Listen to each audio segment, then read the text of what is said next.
Hi, so Laura from Northern Michigan here. I am out today in the herb garden. I thought I'd bring you along just to talk about a couple of things that I'm able to harvest and what I personally use them for. So let's get started. What I have right here is some peppermint. So this, this is really good for helping people who maybe have a belly ache or stomach ache or something like that. Plus, it's really good to add for teas, just for some extra flavor. Because some of the other things that we put in teas may not have that good of a flavor. So it's really nice to have some peppermint. So this is some wild peppermint that's coming and growing everywhere. So I'm going to go ahead, just harvest some. And these ones I will dry out.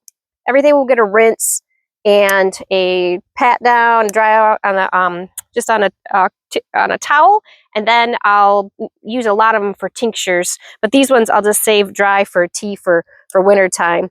And the wonderful thing about herbs is that even if you're not ready to use them right now, you're going to want to go ahead and keep giving them a haircut because they'll keep growing. And if you don't give them like a haircut or a trim, then they'll end up going to flower or to seed, and then they'll be you won't be able to use any more of it. So it's really good to kind of come out. And even if you're not ready to preserve it as in a tincture or salve or drying it out, it's good to go ahead and just give it a haircut so you can, when you are ready, you have plenty of time to go ahead and do stuff with it. So let's go over to this next one here.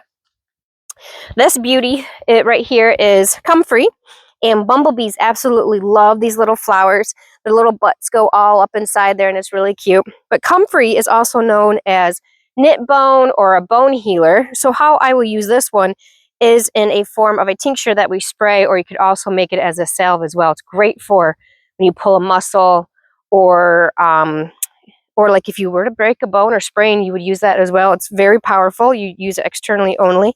So I'm just going to go ahead. I need to make some more, and I will make it into a tincture. And it's good to get started on tinctures because it takes about 6 weeks. You can leave them go a little bit shorter or leave them for a really long time.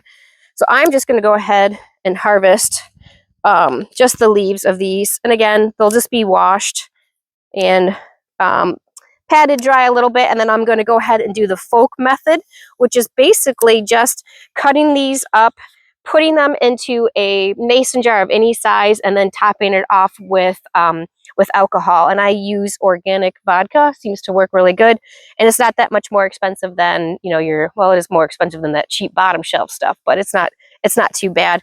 And then that way I still processed better than the other stuff. So I will go ahead and make this up.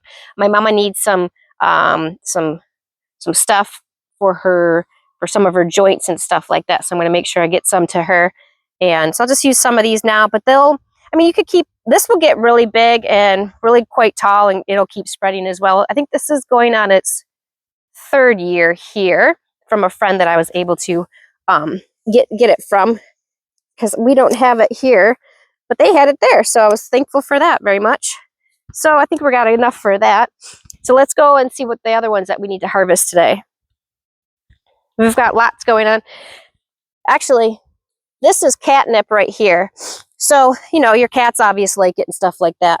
But this is part of the mint family as well. And it's good for just headaches, or just calming you down. Not headaches, but calming you down, maybe for bedtime and stuff like that, which is weird because it does the opposite for cats, right?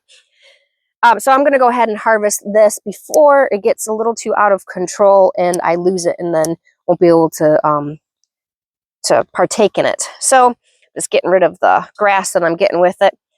And I'm going to be very careful. Some of them will start to look alike and smell alike, kind of. So I want to make sure when I get them in the house after I rinse them, I kind of label them with just like some little pieces of paper, just so I don't start getting confused and mix them up, because the uses are important between the difference of them. Let's see what else we got. This big thing right here is lemon balm, and he needs a haircut just so he doesn't get too crazy. And again, I won't be able to use them. I don't need to use this right now. Oh, actually, you know what? I will. I'm going to make some sun tea out of this. So I'm going to go ahead and just get a big swath of this, and I will rinse this off and put it in a 1/2 gallon jar of water. Let it sit in the sun for a couple hours, and then we'll have like a lemonade, lemon balm type of little sun tea. So that'll be nice. Let's see what else we have here that needs to be taken care of. This back here is stinging nettles. Wonderful thing about herbs is that they have so many different attributes to them. They have so many different ways to help you. I just like to be able to focus on a couple herbs that I really get to know, and then what I use them for personally. So what I use stinging nettles for is an antihistamine. You know, here in northern Michigan, there's always lots of allergies, and because you probably can hear me sniffling, we have a lot of smoke in the air as well from the Canadian wildfires. And you know, the temperature goes 50, 80, 50, 80, 50, 80. So it's really nice to go ahead and just have an antihistamine. I use this as a tincture. You can put it in a tea as well. And some of it is going too much. So I'm going to get these top ones. Now these, you have to be really careful. They are called stinging nettles for a reason, because they do actually sting you. They poke you. It kind of like numbs the area and kind of stings at the same time. So it's really nice to just be really careful, or wear gloves when you do it. I just tend to never wear gloves. So I'm just carefully trying to, you know, bend these into here like this. So I want to get this into a tincture as well. So I probably need quite a bit, because we go through this a lot. It's got a lot of different great things about it. But like I said, I use it mostly as an antihistamine, but it's got a lot of good properties to it, which is so fun about herbs. Once you start to learn about one, you're going to want to learn about all of them. All right, I think that may be the only thing that we can go ahead and harvest here in the, middle of June in northern Michigan. These are the things that I have in my yard. I'm starting to see a lot of other things pop out that we go and forage for, and then there'll be a lot more stuff coming in the herb garden as well that I'll bring you along with.